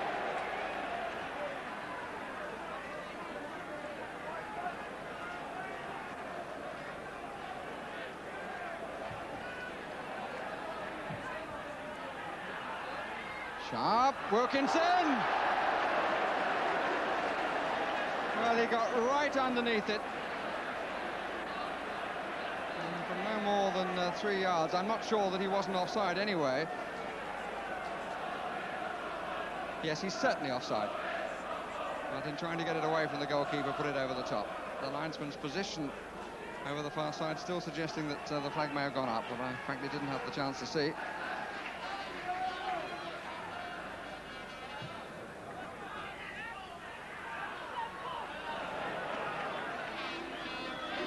Park. Hilton. Outfield.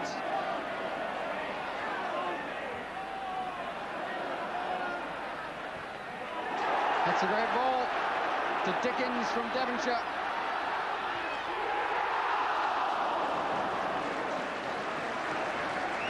Pressure of Kevin Ratcliffe proved to be too great. Devonshire's pass, just one switch from left foot to right foot, Dickens away, bit of an arm there, and the ball past the far post. A lovely pass from Alan Devonshire.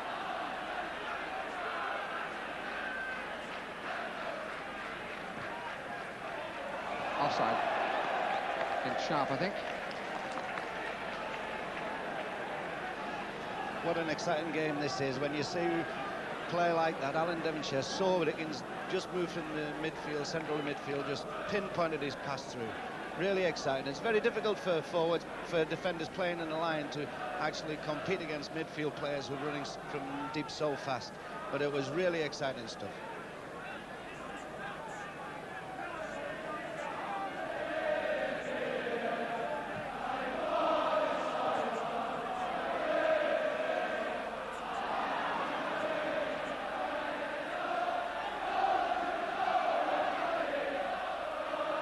Mistake by Hilton. But the choir kept going. Paris. Ward takes over. Devonshire is square. Cotty and Goddard down the middle. Dickens wandering into a gap, but not found.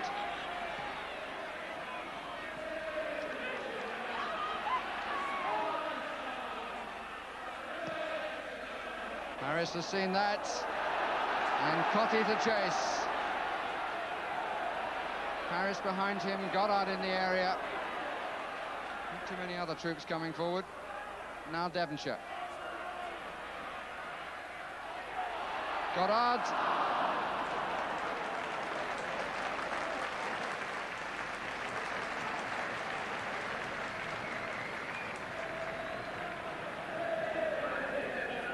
No doubt which goalmouth has seen the greater activity in terms of the half chances at least.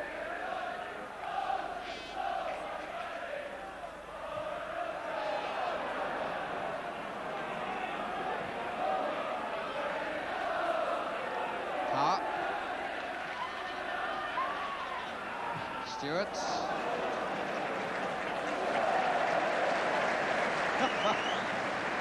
Park, I think, quite enjoyed that from his captain. Might just have a word to say in the dressing room afterwards. Ward turning it on. Cotty, Ward. Pretty much two peas in a pod, those two. Goddard, Mountfield between the two. Sheedy. Anybody's going to find the killer ball and feels it will be him for Everton. Heath. Well played by Inchi. Stephen. The ricochets favour the home team.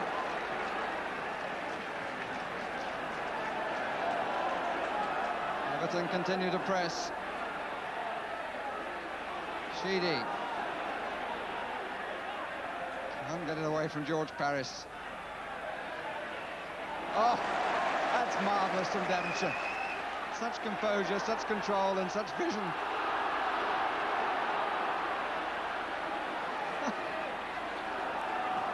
would have thought that the place in the next round of a cup competition depended on this.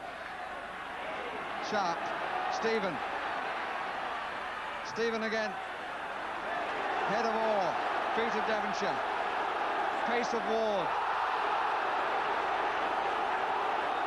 And the free kick against Paul Parr, who faced the referee with a certain amount of trepidation, and former Manchester City player.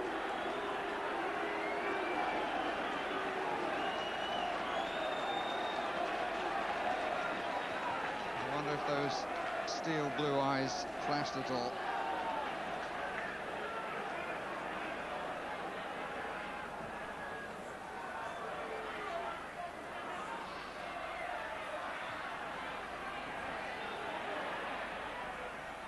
Cotty, Devonshire.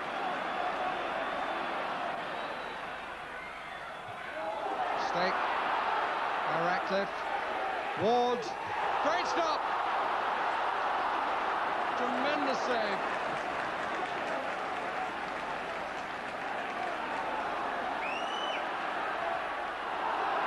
Sharp. Aspinall thought he might get a chance, but the ricochet didn't allow the ball to come his way. But it's saves like that which you have to say, for all the fine performances of Bobby Mims, justified the decision to return the Welsh international to the Everton goal.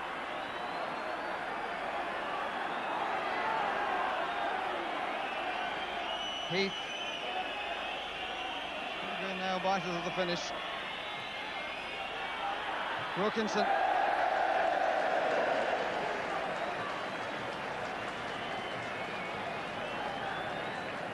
It really was struck very, very well by Mark Ward. The mistake came from Kevin Ratcliffe.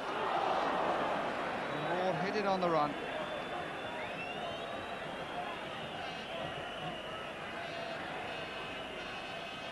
And we're into the last minute. And is it to be that Dickens has written the last word of this particular contest?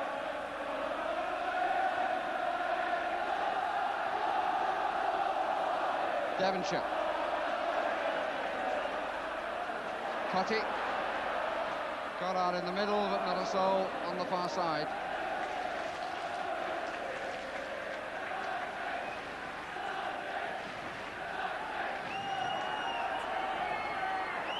The last throws for Everton. Again, no trainer on the pitch. Crowd encouraging the referee to blow the final whistle. Both linesmen have signalled to him. And West Ham United have the victory by the only goal. The second half certainly delivered. And in the 4th minute of it, Alan Dickens made the strike, which proved to be decisive. Well, I must say that West Ham deserved the win. It was through their positive actions that they were able to create the chances that made the difference between the two sides. Very, very positive play from midfield, very strong running by the forward players, which was the difference between the two sides. But a fantastic and really cracking match, which all the professionals on the field can be proud of participating in.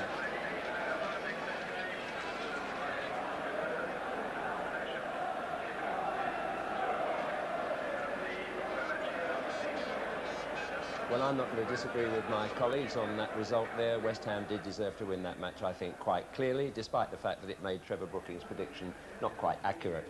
But for those of you who might not have seen the highlights of the second half, let's look at those near misses once again. Same three players in the 6-yard area. Up comes Dickens.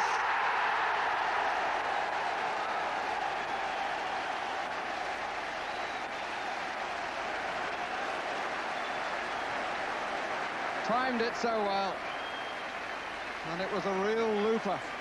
Devonshire's corner. There were three players in the 6-yard area. They started to come out. Dickens had arrived in, and just over the despairing hand of Southall and the defender on the line.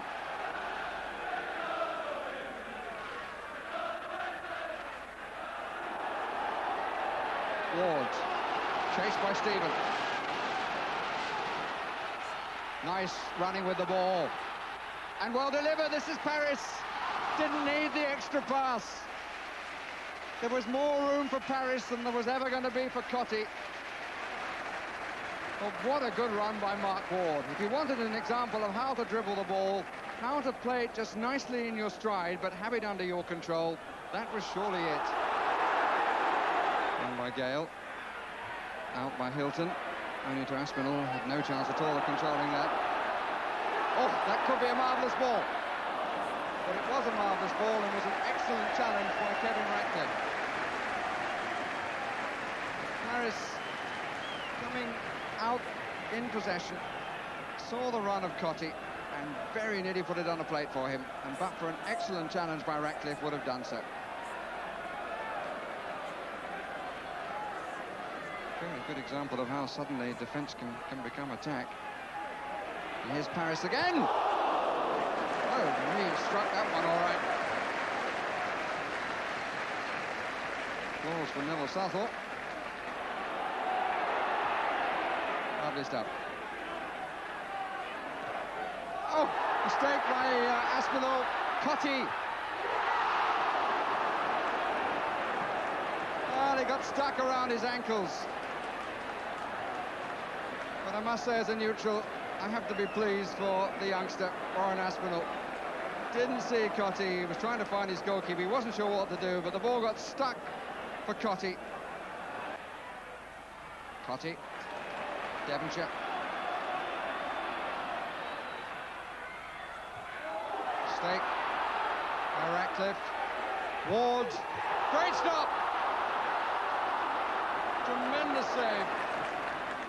Well, that Alan Dickens goal was one of the best near misses I've seen. Just to look now at the top of the Today League as it stands this afternoon. Nottingham Forest still there, of course, but West Ham move up into 4th place, keeping touch with the leaders as a result of that 3 points. But it is a fascinating battle. Everton, despite no points today, with 21 points there, by no means out of it in 6th place. And all those clubs there, including Wimbledon, lying with hope in their hearts that this might be their season. Trevor, could it be West Ham's? Well, I think he stepped up again in the second half. The two key men for me were Mark Ward and Alan Devonshire. They are a vital part of the side. First half, they were quite well stifled by Everton, but then Mark Ward running with the ball on the right, and Alan Devonshire, his subtle little passes behind defenders, and I thought those two were outstanding. Yeah.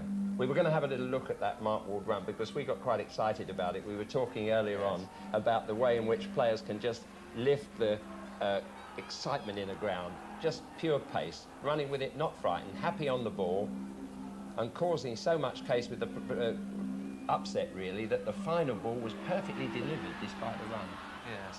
But that final ball wasn't quite. Yeah, George was a bit unlucky. I know Barry said, wonder whether he could have taken it on and shot himself. The early pass actually would have given Tony a clear view at goal, but it just was behind him. Tony had to stop, and but it was a great end, one end to the other, and really that's what lifted the crowd. And I mean, the second half was good stuff. Yeah. What about that championship? We've seen quite a few teams there at the top of the table. You've seen most of them, I think, so far. Yes. I mean, I still think you've got to stick to the two Merseyside clubs myself, Liverpool, Everton. I think they're the sides that everyone has to beat. I was quite impressed with Spurs up until yesterday. I saw them lose at home to Wimbledon. Arsenal, of course, have crept into second place. Very young side, and you feel that perhaps they haven't quite got the firepower up front. And West Ham, you know, today they kept it tight at the back, which has been sort of the weakness so far this season. And hopefully, I'm sure they'll be there or thereabouts come the end of the season. It's extraordinary to see teams like West Ham and Everton really normally secure in defence, giving away so many goals early on. Well, that's right, and I think we've got to mention Norwich and Notts Forest as well, who are near, well, Forest at the top, and really it's very exciting because teams keep beating each other. Luton and Coventry, of course, also there. I mean, Luton on their artificial surface have been very good at home, perhaps not picked up points away from home. Coventry, a little bit of a surprise because they're usually in the bottom half, and it's very exciting and everything to play for every club, really. Yeah, lovely to see Coventry, really. Particularly, I had an association in the past, as you have with West Ham, and that they are in the running there after so many years in the doldrums in relegation battles. Well, they've got big George Curtis now, and I remember playing against him as a centre-half, and he's frightened anyone in the opposition, and probably has frightened his players as well. Still, Regis is having a little bit of a better spell, isn't he, up front, and they've been very tight defensively this year, and it's nice for them, because they are a friendly club, for them to be so well up. Mm. Well, I'm going to put you right on the spot now because it's a nice Sunday afternoon and we have enjoyed a game of football. Thanks. Go on, give me your 1, 2, 3 now at this stage of the season. Well, at this stage of the season, with Ian Rush departing to Italy, I think he'd like to go out on a top spot. So I'll go with Liverpool first and Everton second, which isn't that sensational prediction, but that's how they finished. Could be accurate. Last year. And probably, I mean, Spurs or West Ham in third place. But I feel the two Merseyside, considering Everton as well, the injuries they've had, to be where they are at this stage, they'll be there at the end. Yeah. But they are really making heavy weather of the early matches in the season. We all know it's a marathon and not a sprint, but it's not quite the style that we Although, expect. to be fair to them, I mean, today we're saying that Pat Vandenhauer, Gary Stevens, Peter Reid and Paul Bracewell haven't even had a game this season, so they've done terrific to be up there. Well, it's all to be played for, and that's all from us from Upton Park this afternoon, except to remind you of Sports Night on Wednesday at 10:30 on BBC One, the European Middleweight Championship fight between Errol Graham and Mark Caylor, and coverage of the United Kingdom Indoor Bowls Championship. But when all's said and done, all the midfield huffing and puffing over, this afternoon's game was won by an old-fashioned header from a corner, which will certainly set the bubbles blowing in the East End tonight. Good afternoon to you. In the 6-yard area, up comes Dickens.